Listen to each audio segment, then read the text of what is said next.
Hi everyone, in this video we're going to discuss patterns. Now patterns are all around us. If you think about the way people design homes or decorate inside their homes, fabric, in the clothing that you wear, or even in nature, in the seasons and in the way that flowers and leaves are structured, you'll find patterns. Now even a very small child can extend a simple pattern with different colors.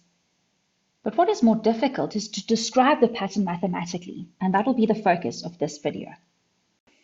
Now, there are many ways to describe a pattern. In mathematics, it's important to be able to be flexible between the ways you choose to describe your pattern. Let's quickly look at them.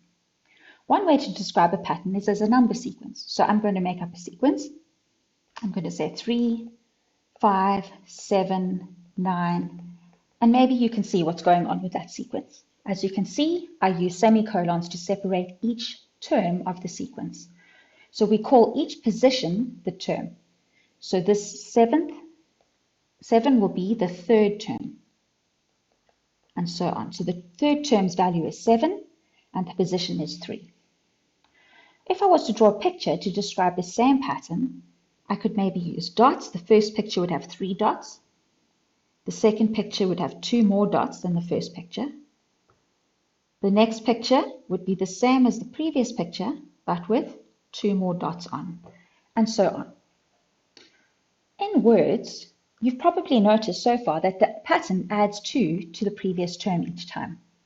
Now, to describe the pattern in words, just saying add 2 doesn't really tell you what's going on. We need to explain where the pattern starts, so we maybe say something like starting at 3. And then we're going to describe how to create the next term. Add 2 to the previous term to get the next term.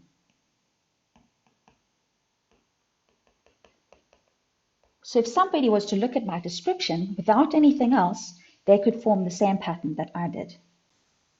Now the graph, I'm going to do a very small graph.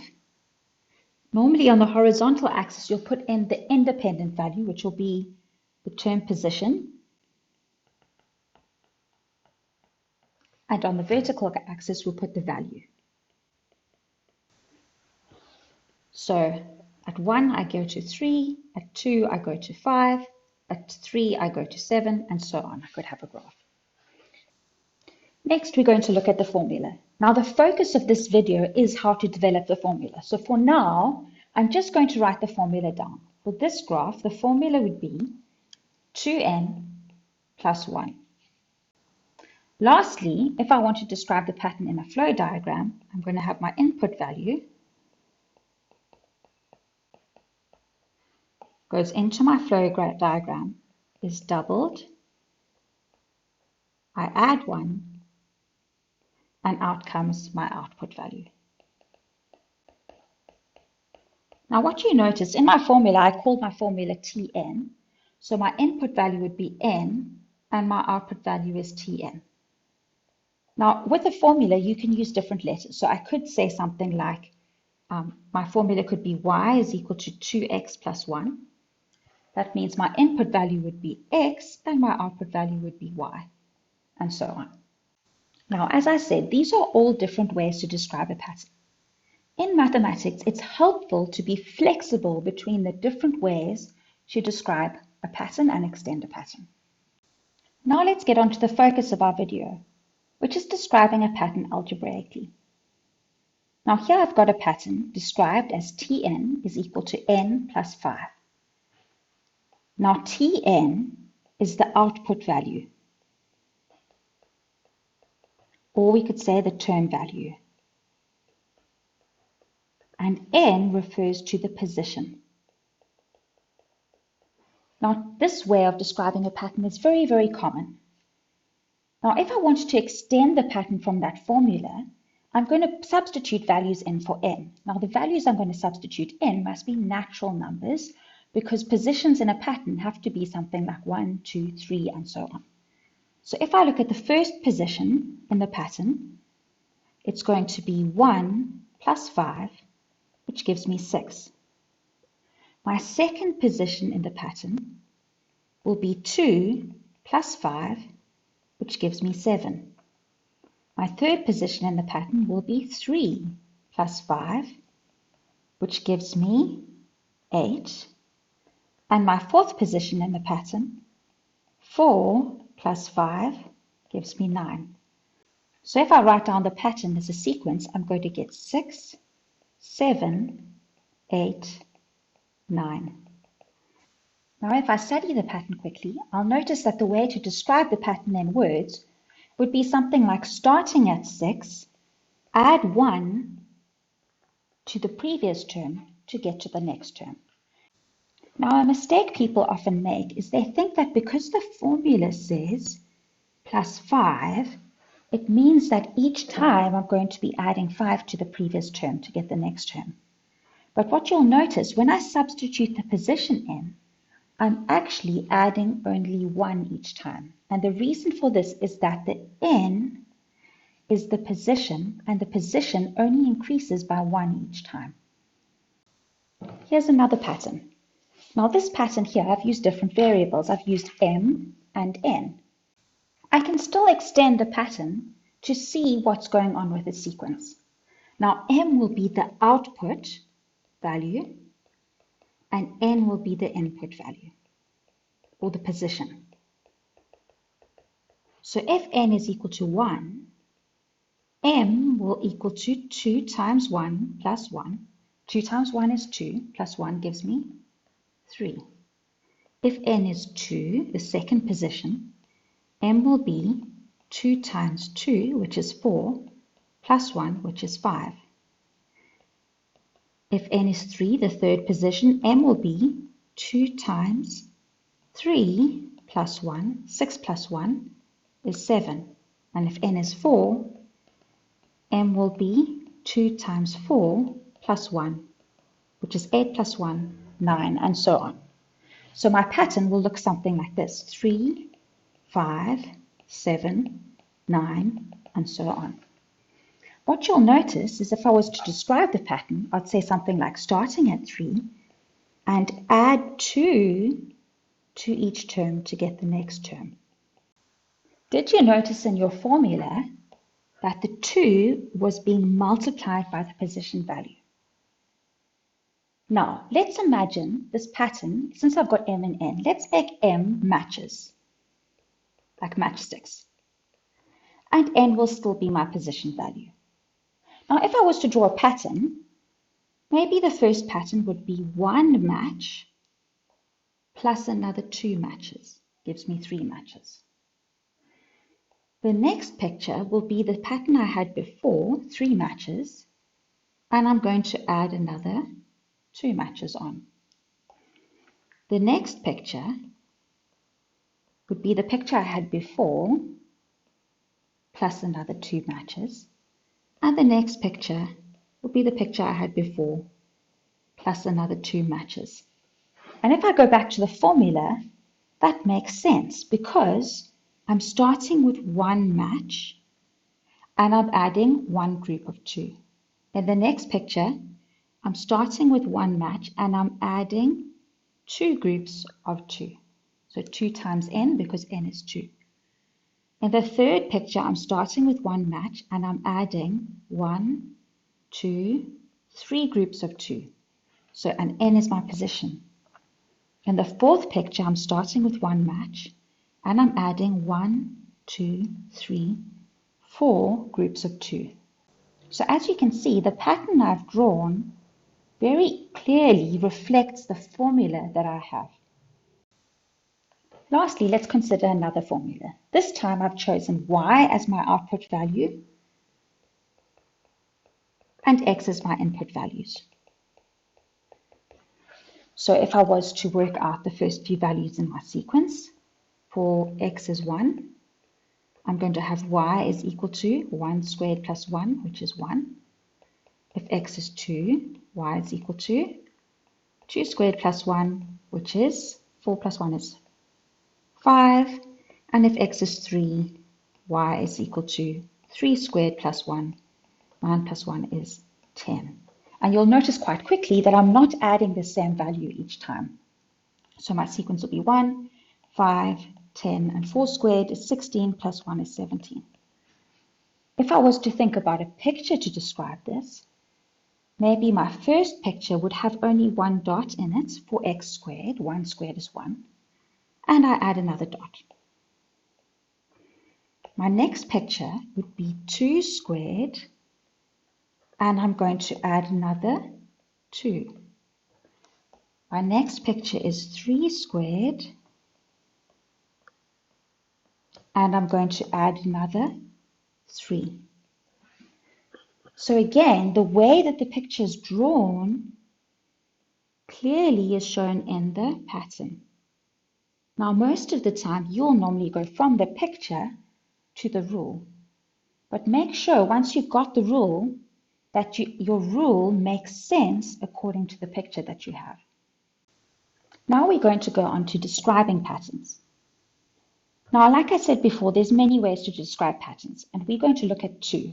One of the ways we're going to look at is describing a pattern in words, and the next thing we're going to look at is describing a pattern using a formula, or what we call the general rule. So if I look at describing this pattern in words, I could say my pattern starts at 2 out of 2. Also, you might notice that I've got a fraction each time. Now, if I look at the numerators of my fraction, they seem to increase by 1 each time. If I look at my denominators, it seems like each time I add 2 to the previous denominator to get to the next. So here I've described my pattern. Each term of the pattern is a fraction. The first term's numerator is 2. To get to the next term, you add 1 to the previous numerator. And the first term's denominator is 2, and to get to the next term, you add 2 to the previous denominator. The way I've described this pattern means that anyone could create the pattern without even having the pattern there. Now, the next part we're going to look at is how to describe the pattern in a formula. Now, let's quickly look at the numerators. Let's first consider the position. Now, the position of my numerator, I've got my first position, second position, third position, and so on. Numerator. In my first position, my numerator is 2. In the second position, my numerator is 3. And in my third position, the numerator is 4. If I compare the position to the numerator, what happens each time? Can you see that the numerator is 1 more than the position value? So to start off with my formula, I'm going to say Tn in the numerator, it's 1 more than the position. So if I was to think about the nth position, it will be 1 more than that. In my denominator, let's consider my numerator and my denominator, 2, 4, 6. If I compare the position to the denominator, what is happening when I compare my position to the denominator? It looks like I'm doubling the position each time. So if I consider what is happening to n, it's going to be doubled, which is n times 2, which is the same as 2n. Now, if you're not sure that your formula is correct, it's a good idea to substitute n is equal to 1 to see if you land up with your first term, n is equal to 2 to see if you land up with your second term, and so on. In my next example, I've used pencils to create pictures, and these pictures form a pattern. So let's number my pictures. The first one will be the first picture, then that will be the second picture, and this will be the third picture. Let's consider how many pencils there are in each picture. So for the first picture, I've got 4 pencils. For the second picture, I've got 7 pencils. And for the third picture, I've got 10 pencils. Now, if I wanted to create a formula for this, let's take a look at how the picture is structured. It seems like from the first picture, each time I'm adding 3 pencils to what I had before.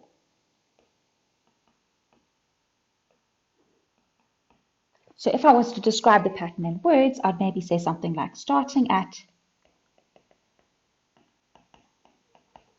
you add 3 pencils to get the next picture. Now, there is a way to describe your pattern using a formula where you use this idea of starting at 4 and you add 3 pencils to get the next picture. But the problem with that way of describing it is that what if I wanted to work out how many pencils would be in the 100th picture? Using this idea gets me a little bit stuck. So out of interest, the idea would look something like this. But I find that working with a formula like that is not very helpful when I want to know how many patterns will be in a very large picture number. So let's consider a different one. Let's write, if I've got 4 as my first term, I'm adding 3 once to get my second term, adding 3 twice to get my third term. So my formula would be starting at 4, I'm going to add 3, how many times? 1 less than the pattern number time. So if you think about this as 4, that's 4 plus 3, 4 plus 3 times 2, and my next one would be 4 plus 3 times 3, and you'll notice that I'm adding 1 less 3 than I have as a picture number. So that's one way to describe the pattern. Now the beauty about patterns is that you can describe them in more than one way. So let's look at a different way. Here, what if I started with 1 pencil and I added 3 each time? So here I'm saying for my first picture, picture number 1, I'm saying 1 plus 3. For picture number 2, I'm saying 1 plus 2 groups of 3. For picture number 3, I'll say 1 plus 3 groups of 3. For picture number 4, which I haven't drawn, I'll say something like 1 plus 4 groups of 3. For picture number n, I'll say 1 plus n groups of 3. Or I could write it like this, 3n plus 1. And this is also a completely reasonable way to explain your pattern. But the question is it the same as what you had before? Let's check quickly. My previous formula was Tn is 4 plus 3 times n minus 1. Now, if you were to multiply 3n, the way you multiply it in is you distribute it to both brackets. So you get plus 3n minus 3 times negative 1 is 3. So if I add my like terms, 3n plus 4 minus 3 is plus 1, I actually get the same formula. So both ways of describing the formula are completely correct. Now let's look at a pattern that doesn't have a picture. My first position gives me negative 10. My second position gives me negative 7, and so on. What's happening between each term? It seems like each time I am adding 3. So if I was to describe the pattern in words, I'd say something like starting at negative 10, add 3 to the previous term to get to the next term. Now let's think about how I'd write this pattern as a rule, what we call a general rule.